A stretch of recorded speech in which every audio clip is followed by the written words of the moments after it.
Magandang araw mga ka-aerial defense, may ibabahagi na naman ako sa inyo dahil ngayong araw na ito ay may bagay tayong pag-uusapan.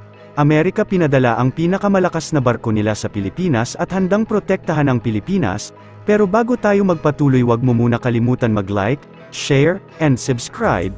Paki-follow at like muna ng aming page na nasa description na ang link.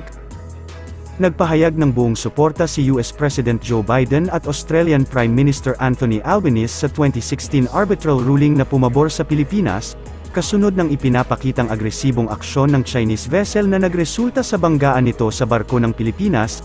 Hindi pabor ang dalawang leader sa umano'y destabilize na aksyon ng China sa West Philippine Sea, kabilang na ang pagharang nito sa mga routine maritime operation ng Pilipinas sa naturang rehiyon.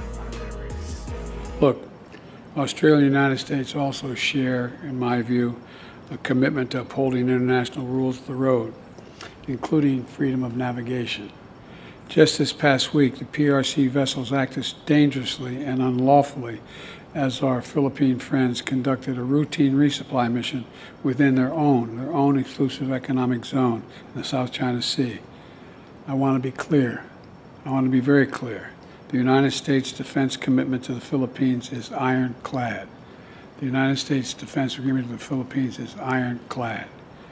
Any attack on the Filipino aircraft vessels or armed forces will invoke our mutual defense treaty with the Philippines. And, Mr. Prime Minister, today we renewed our commitment to defend the values that are at the heart of this alliance.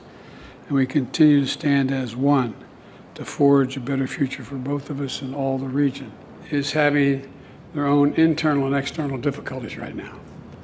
China's economic growth is stagnant compared to what it was. China has engaged in activities that Russia and many other activities that others have engaged in terms of intimidation and dealing with other countries. Binalaan rin ni Biden ang China na huwag nang makilahok sa mapanganib at labag sa batas na aktibidad laban sa Pilipinas. Aniya, anumang pag-atake na gagawin ng China sa mga kaalyadong bansa ng US ay mag-uudyok sa kanila na buhayin ang Mutual Defense Treaty nito sa Pilipinas. Ginawa ng dalawang lider ang pahayag kasunod ng mga panghaharas ng China sa mga Filipino vessel sa loob ng Exclusive Economic Zone ng Pilipinas.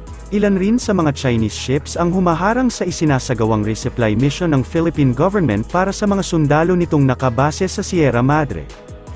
Sa pagsasalita sa tabi ng punong ministro ng Australia na si Anthony Albanese, sinabi ni Biden na gusto niyang magpadala ng malinaw na mensahe sa China matapos subukan ng Coast Guard ng China na harangan ang isang Filipino supply mission sa South China Sea. Inakusahan ng Pilipinas ngayong linggo ang China ng panghaharas sa mga barkong Pilipino malapit sa Second Thomas Shoal, isang sandbank sa loob ng Exclusive Economic Zone nito.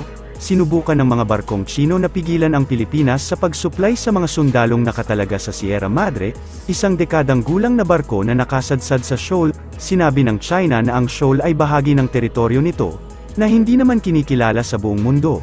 Habang binibigyang pansin ang China, binigyang diin ni Biden na hindi siya naghahanap ng kaguluhan sa bansa habang tinatanggap niya si Australian Prime Minister Albanese para sa isang pagbisita na naglalayong palakasin ang isang alyansa na kritikal sa pagkontra sa China sa Indo-Pacific. Ang babala ni Biden ay dumating nang ang Chinese Foreign Minister na si Wang Yi ay nakatakdang dumating sa Washington sa kanyang unang pagbisita sa US Capitol mula noong 2019. Inaasahang tatalakayin ni Wang ang posibleng summit sa pagitan nina Biden at Pangulong Xi Jinping, kung ang pinuno ng China ay dadalo sa Asia-Pacific Economic Cooperation Forum sa San Francisco sa susunod na buwan. Ang Australian Prime Minister na si Albanese ay nakatakdang bumiyahe sa Beijing sa susunod na buwan para sa unang pagbisita sa China ng isang pinuno ng Australia mula noong 2016. Sinabi niya na bagamat ang Australia ay nakikibahagi sa estratehikong kompetisyon sa China, mahalaga pa rin ang pag-uusap. Ang Australia ay naging sentro ng strategy ng US upang palakasin ang mga alyansa sa mga kaalyado sa Europa at Asia upang subukang hubugin ang kapaligiran sa paligid ng China. Ang US aircraft carrier na USS Ronald Reagan ay nagsagawa ng flight operations noong Miyerkules sa labas ng Silangang Luzon, kung saan tumitindi ang tensyon. Ang tanging forward-deployed aircraft carrier ng Amerika ay naglalaman ng 12 dosenang sasakyang panghimpapawid, kabilang ang FA-18 fighter jet at helicopter, at mga sopistikadong sistema ng armas, Bago tumungo sa karagatan ng Pilipinas, nagsagawa ang USS Ronald Reagan ng mga flight operations sa West Philippine Sea noong weekend kung saan isa itong hakbang na hindi nagustuhan ng China. The visit of the Reagan is a symbol of the partnership and the alliance that we have with the Philippines. In response, I would just say that these visits are part of our alliance. They happen all the time at regular intervals, and we're very glad that we can have these kinds of visits because they really show the strength of our relationship. And I just want to applaud the Philippine government for bringing transparency to their supply missions to show their exercise of sovereign rights in resupplying the brave sailors and Marines aboard the BRP Sierra Madre. And also, I want to express my support for the Philippine media for being transparent and open and showing exactly what's going on out in the West Philippine Sea and the South China Sea.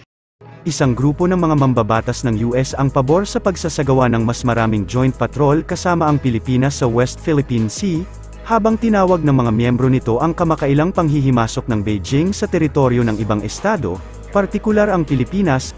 Naglabas ng pahayag ang mga miyembro ng US House of Representatives, Foreign Affairs Committee noong Martes na sumusuporta sa Pilipinas matapos ang banggaan ng barko sa China, matapos na harangan ng barko ng China ang daanan ng isang Filipino resupply boat sa karagatan ng Ayungin Shoal noong October 22.